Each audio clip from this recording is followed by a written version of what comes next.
Olá a todos, sejam bem-vindos ao meu curso de extensão Os Imigrantes Italianos e seu Patrimônio no Brasil.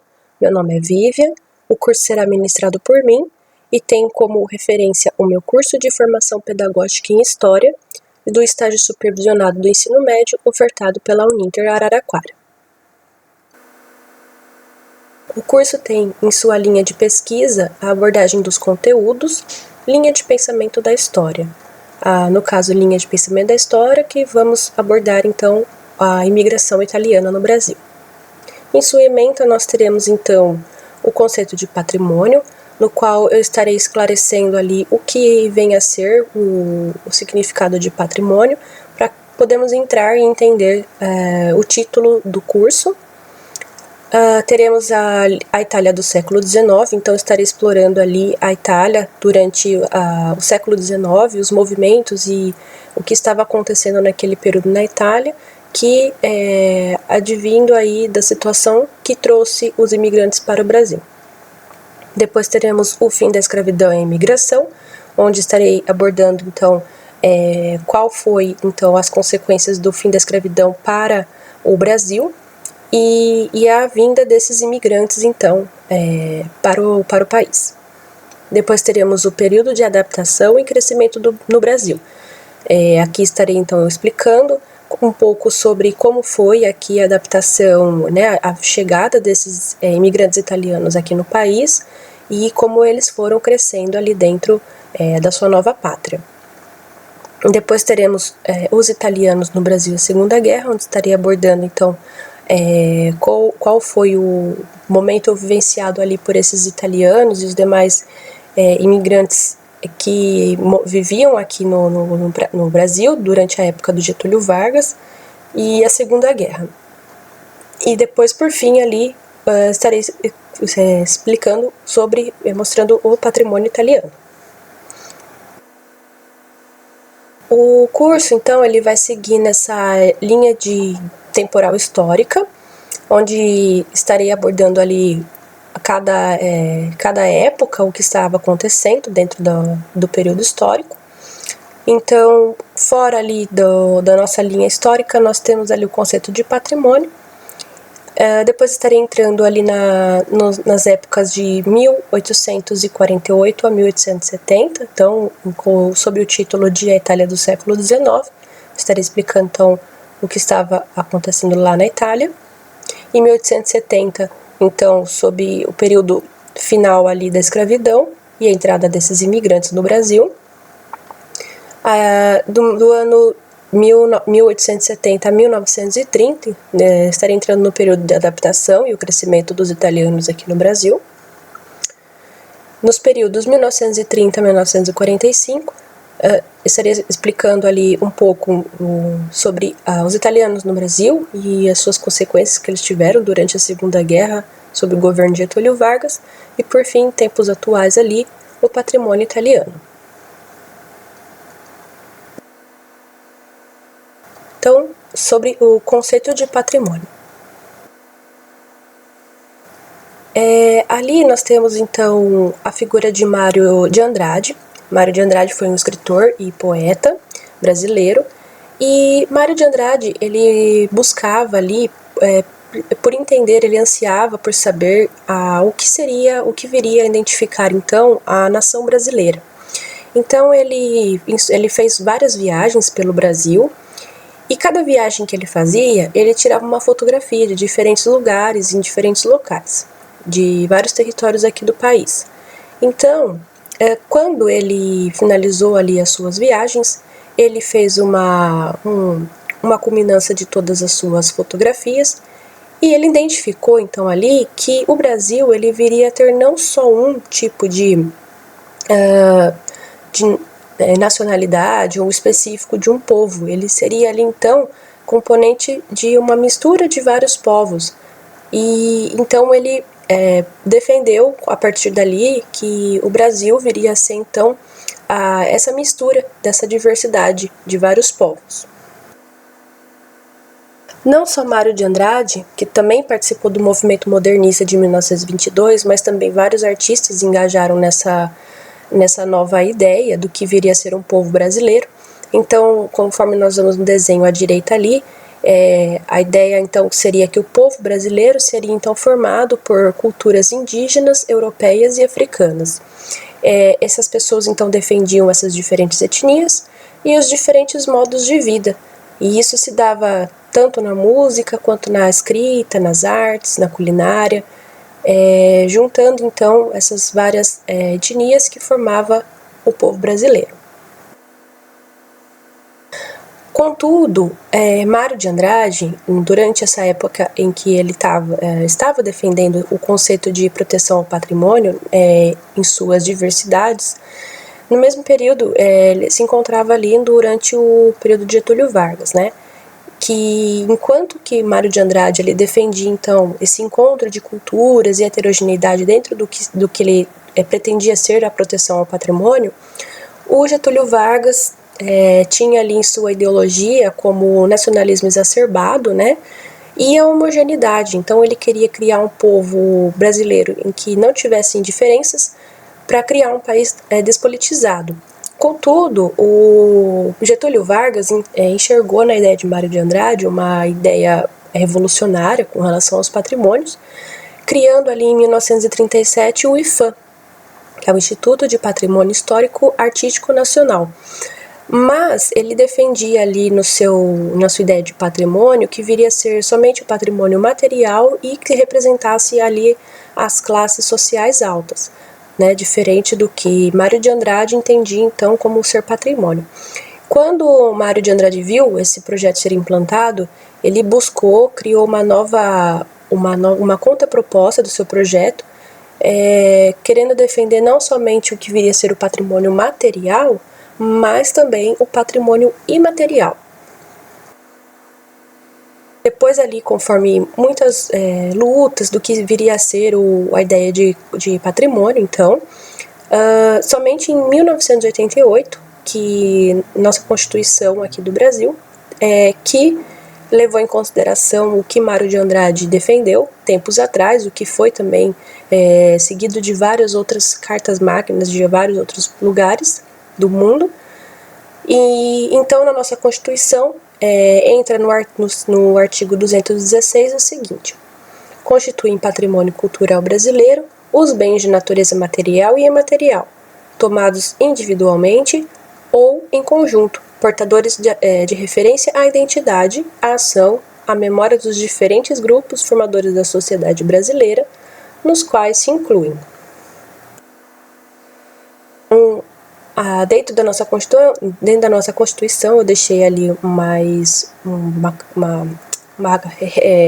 gráfico para ficar visualmente, para a gente entender melhor o que viria a ser então a ideia de patrimônio que foi defendida ali por Mário de Andrade e que tomou forma ali na nossa Constituição.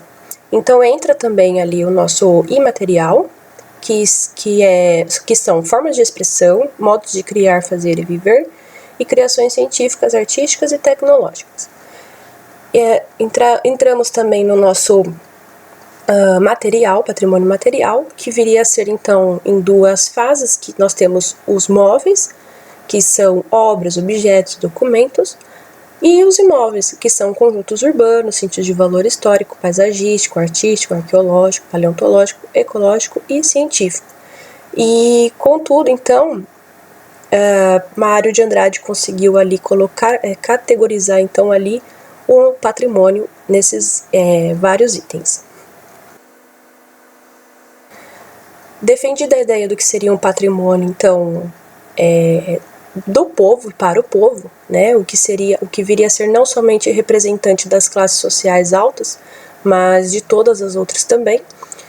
Ainda dentro do nosso artigo da nossa Constituição, temos o seguinte parágrafo: o patrimônio cultural é compreendido de forma ampla, envolvendo a identificação de modos de vida tradicionais, também em memória dos diferentes grupos formadores da sociedade brasileira.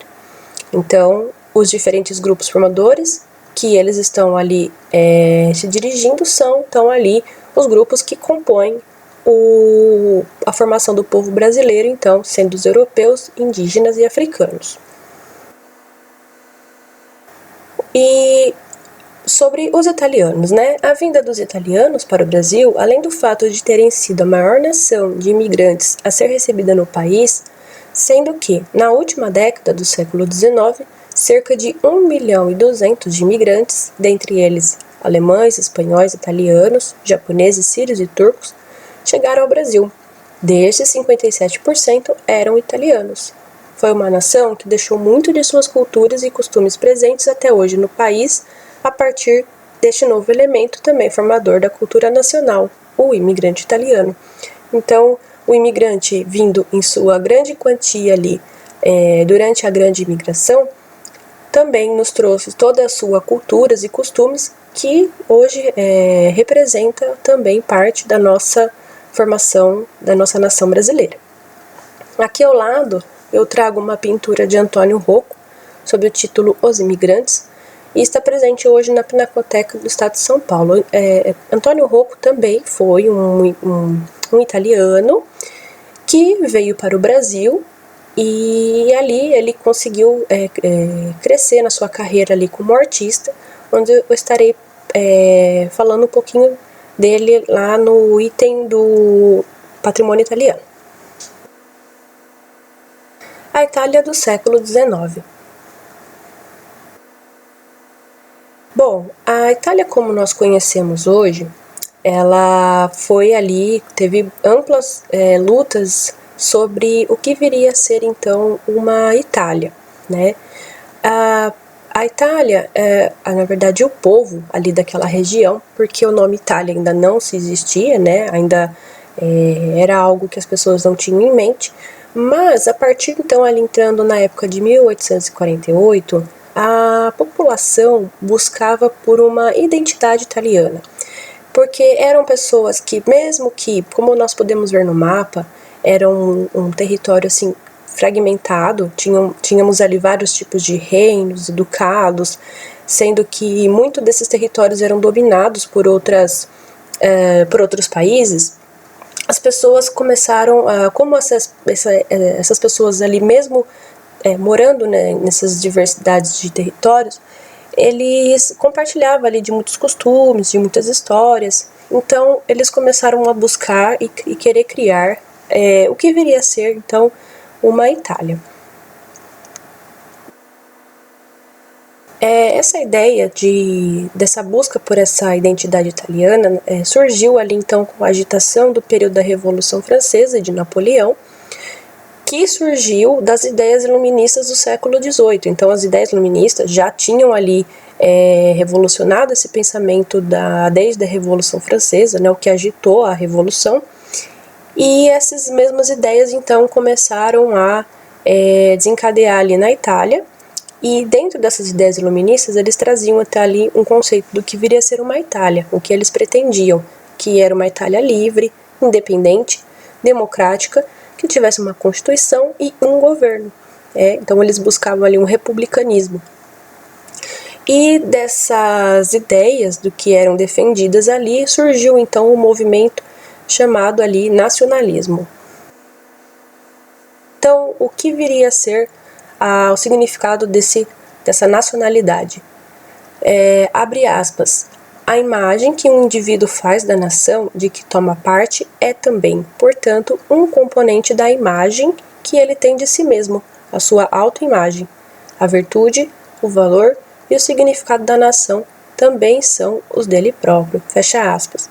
Então, o que o trecho está querendo dizer aqui, então, que a ideia que eles tinham de nacionalidade era que a pessoa, que a autoimagem daquela pessoa representasse, então, todo aquele território em que ele morava, né, naquela nova Itália que eles queriam fazer surgir. Então, dentro da sua autoimagem, representar a sua nação também, que fazem parte desse conjunto. Porém, então, depois do Congresso de Viena, que dividiu a região da Itália em 8 estados independentes, sendo algum deles dominado pela Áustria, a Áustria ali dominava vários territórios ali da Itália, intensificou-se os movimentos nacionalistas, que envolveu ali então trabalhadores, campesinos e a burguesia nacional, fazendo surgir então, dentro do movimento, o que eles chamavam de Risorgimento, o que eu vou estar explicando o significado de Risorgimento mais adiante. Aqui então nós temos os chamados pais fundadores da Itália. Cada um dessas pessoas que estão representadas na imagem foram pessoas que lutaram por uma Itália unificada, porém cada um deles, mesmo eles tendo o mesmo conceito, que era a busca pela união, mas cada um deles tinha objetivos diferentes para alcançar essa unificação italiana. Aqui então nós temos o primeiro que nós vamos estar falando, é o Giuseppe Mazzini. Ele era político, maçom e revolucionário e foi fundador também do grupo Giovane Italia, Jovem Itália. O que Giuseppe Mazzini então pretendia com essa unificação italiana? Ele queria uma Itália republicana, expulsar os austríacos, defendia a propriedade privada e era avesso ao socialismo. Ele tinha o desejo de que todos os patriotas de todos os países se levantassem contra a tirania e o despotismo. Porém, ele teve poucos resultados práticos, mas dentro da história ele criou bastante entusiasmo em vários outros seguidores do Giuseppe Mazzini. O segundo, nós temos aqui o Camillo Benso, conhecido como Conde de Cavour. Ele foi primeiro-ministro piemontês. Ele trouxe a modernidade e economia e a sociedade, dando-lhe uma constituição. Ele promovia valores burgueses, então, na verdade, a burguesia lutava ao lado ali do Conde de Cavour. Nacionalismo para ele era o mesmo que liberalismo e progresso. A ideia de unificar a Itália, ele tinha como unificar em torno da família de Savoia para prolongar Piemonte, né? Ele sendo primeiro-ministro de Piemonte, ele queria então ali ampliar sobre a família de Savoia para aumentar o Piemonte, então. Ele então uniu-se a Napoleão III, porque Napoleão III e a Itália tinham desentendimentos ali políticos, então ele se uniu a Napoleão III para ir contra a Áustria, que dominava muitos territórios ali da Itália, e conseguiu ali um tratado de paz de Napoleão III juntamente com a Áustria, né? Então livrando ali a Áustria de vários domínios, de vários territórios. Depois nós temos aqui o Giuseppe Garibaldi. O Giuseppe Garibaldi, na verdade, ele era um revolucionário, ele era representante das classes populares, e dentro da sua ideia do que ele queria de unificação, então ele queria um regime republicano.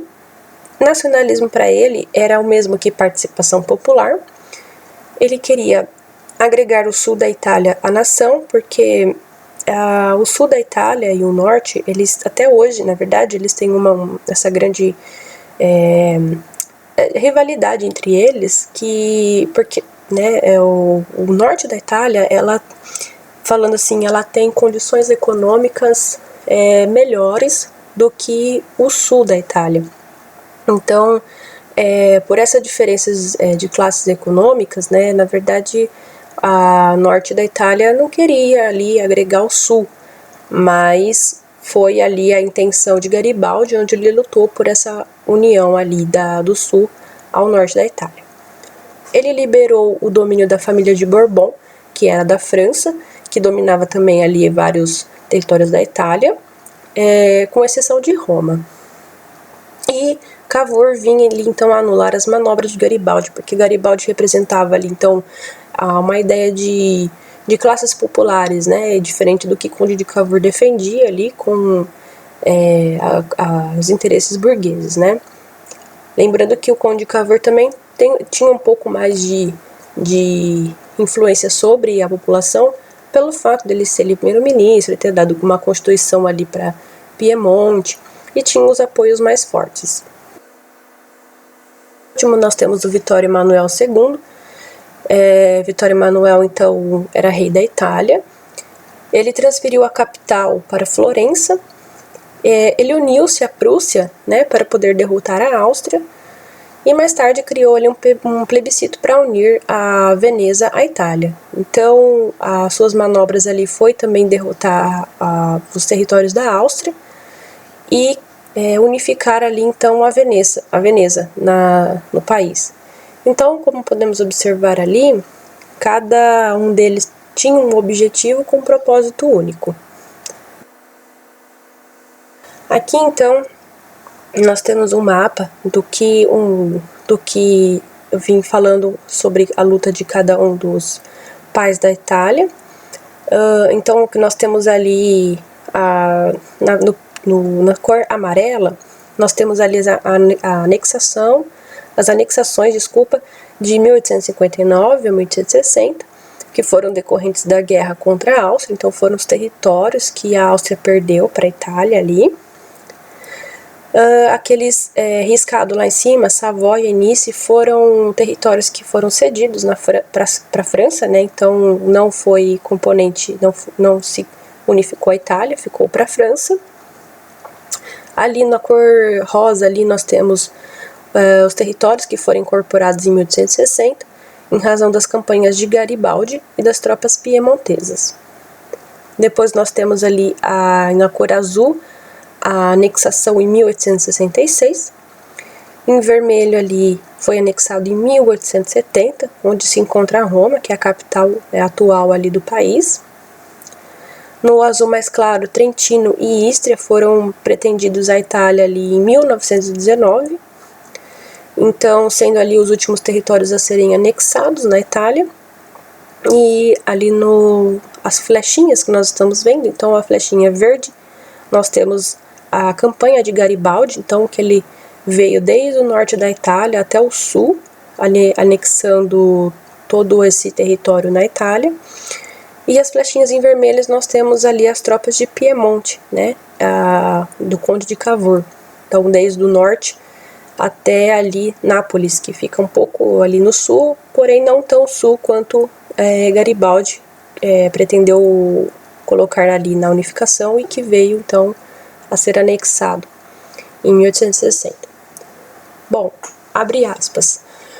Uma burocracia unificada, um único corpo de leis e impostos e um exército nacional foram sendo lentamente consolidados, formando o Estado italiano. Fecha aspas. Então aqui nessa frase, após ali vários anos, né, de luta para poder conquistar ali então esses territórios, unificar a Itália, conseguiram então essa unificação, sendo ali a última em 1919, criando o que conhecemos hoje da Itália. Porém, após as suas anexações dos territórios, tivemos um embate ali entre os povos sobre o que viria a ser uma identidade nacional italiana, porque as ideias e costumes e língua que as classes elites urbanas que eram educadas promoviam era diferente do que representava uma classe ali da população do campo, por exemplo. Então, essas diferenças entre as próprias habitantes ali da Itália não tiveram ali esse acordo total do que viria a ser italiano. Então, eu trouxe uma frase aqui de Máximo d'Azeglio que fala o seguinte, abre aspas, fizemos a Itália, agora precisamos fazer os italianos, fecha aspas. Ou seja, a ideia de unificar outros territórios da Itália estavam conquistados. Porém, precisava ser feito algo para, como eles diziam ali, criar esses italianos, fazer esses italianos, porque tinha essa grande diferença entre essas classes, diferenças de classes, e o que viria a ser o representado por cada um. Então, a chave na construção dessa nação, dessa nova nação, foram colocados dentro trabalhos para cada um desses itens que eu vou citar aqui, lembrando que, lógico, cada um deles não foram criados somente para esses objetivos, mas foram ali que desencadearam essas chaves para poder criar e construir essa nova ideia de o que vinha a ser italiano. Então, nós temos ali a escola, que foi então dado o trabalho da escola para a alfabetização da língua, que eles vinham chamar de língua nacional.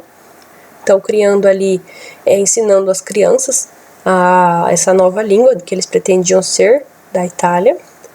Depois nós tivemos ali o exército, que incumbia esse sentimento nacional, então esse sentimento por lutar por uma Itália.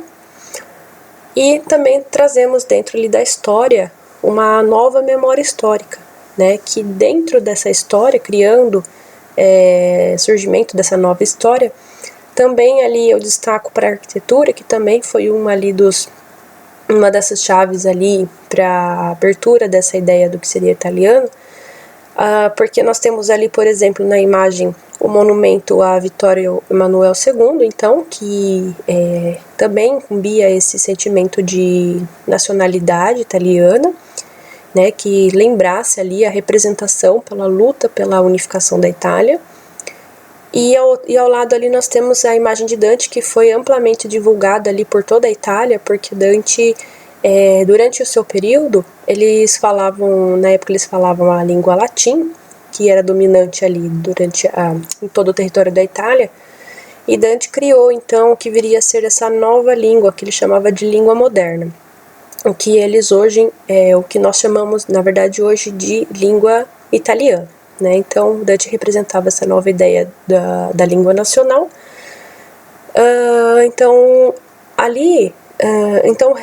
Que agora eu vou explicar o que seria o Risorgimento. Risorgimento, né, que é uma palavra italiana, que vem a ser aqui, traduzindo para o português, ressurgimento. Então, como nós podemos observar, essa luta por essa nova unificação criou ali, então, esse ressurgimento de uma nova Itália, do que viria a ser, então, a Itália. Durante esse período da unificação, aqui no Brasil, nós já tínhamos ali nossos italianos que já moravam aqui no país.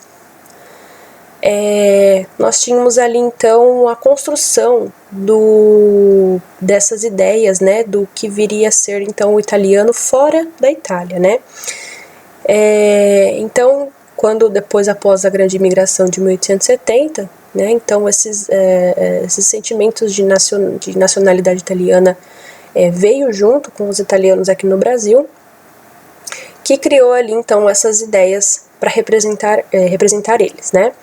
Então nós tivemos ali a criação do jornal Fanfula, que foi fundado em 17 de junho de 1893, que circulavam ali as matérias, as notícias na língua italiana.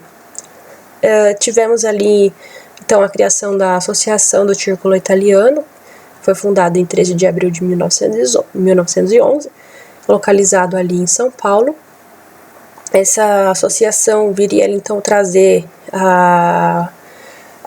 promover encontros, né, entre esses imigrantes, a promover a sua cultura, a sua nacionalidade. Temos ali também a criação do time de futebol Palestra Itália, que foi fundado em 26 de agosto de 1914, então ali um time de futebol que representasse ali a Itália aqui no Brasil, e a criação do Colégio Dante Alighieri, que foi fundado em 9 de julho de 1911, com a ideia de, então, acolher ali as crianças dos filhos dos imigrantes italianos, também com o objetivo de alfabetizar ali com a língua pátria deles. E até hoje, é importante lembrar que até hoje, o único que nós não temos mais presentes é o jornal Fanfula, né? Nós temos ali a evolução do time da Palestra Itália, temos ainda a associação do Círculo Italiano e também temos o Colégio Dante Alighieri, não com os mesmos objetivos, mas atendendo ali as crianças aqui, os adolescentes aqui do país. Bom, após a unificação, com essa nova ideia de uma Itália unificada, então, facilmente foi então a entrada da economia capitalista que era promovida ali pelos burgueses, pois uma Itália unificada para eles foi fácil essa circulação ali, né, para unificação de impostos e taxas e facilitação da dinâmica da circulação de bens e capitais, porque uma Itália só, com um único território, com uma única constituição, para os burgueses facilmente foi então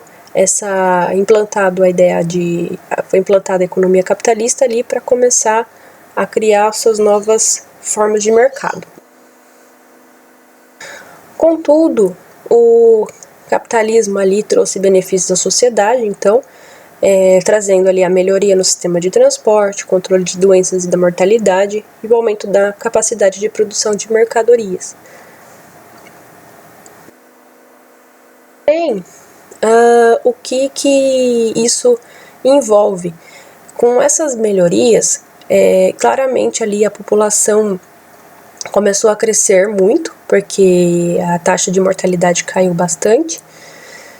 E lembrando que a Itália, na época que a economia capital entrou, ela era essencialmente rural, né? Então, vamos pensar assim numa população que não estava acostumada ali com essas novas industrializações. Então, dentro da economia capital, nós tivemos ali também o crescimento das indústrias, né?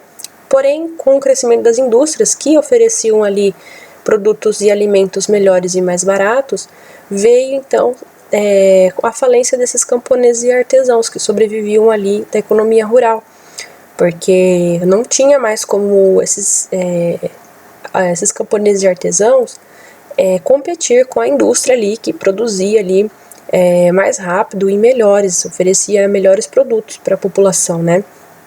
E o que aconteceu? As indústrias, elas não supriram a mão de obra, porque com o aumento da população, e esse aumento começou também a desencadear aí nesse grande número de pessoas desempregadas, porque as indústrias, por mais que elas estavam crescendo no país, não supriam o atendimento dessas pessoas, acabou acontecendo então na extrema pobreza e fome que essas pessoas passaram, né? Então, a saída que essas pessoas tiveram para poder sobreviver, nós vamos ver ali mais para frente. Então, o resultado disso foi ou eles tinham que submeter ali, trabalhando como operários nessas indústrias, né? Lembrando que nessa época não se existiam ali leis trabalhistas e direitos trabalhistas, então muitos tinham que se sujeitar ali a várias más condições como operários, ou eles tentavam ali a vida em outros locais, o que foi a decisão da grande maioria, o que gerou o que chamamos de a grande migração, então, né, desses italianos querendo sair do seu país para tentar uma condição melhor em outros países.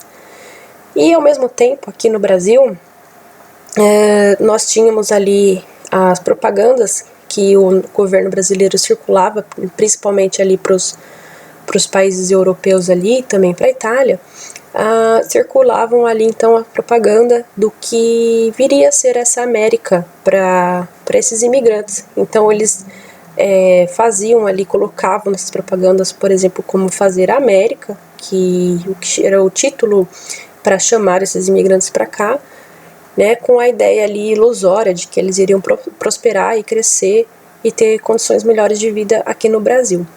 Bom, nesse curso acabou, nessa primeira parte, e voltaremos na próxima parte da continuação do curso. Obrigada!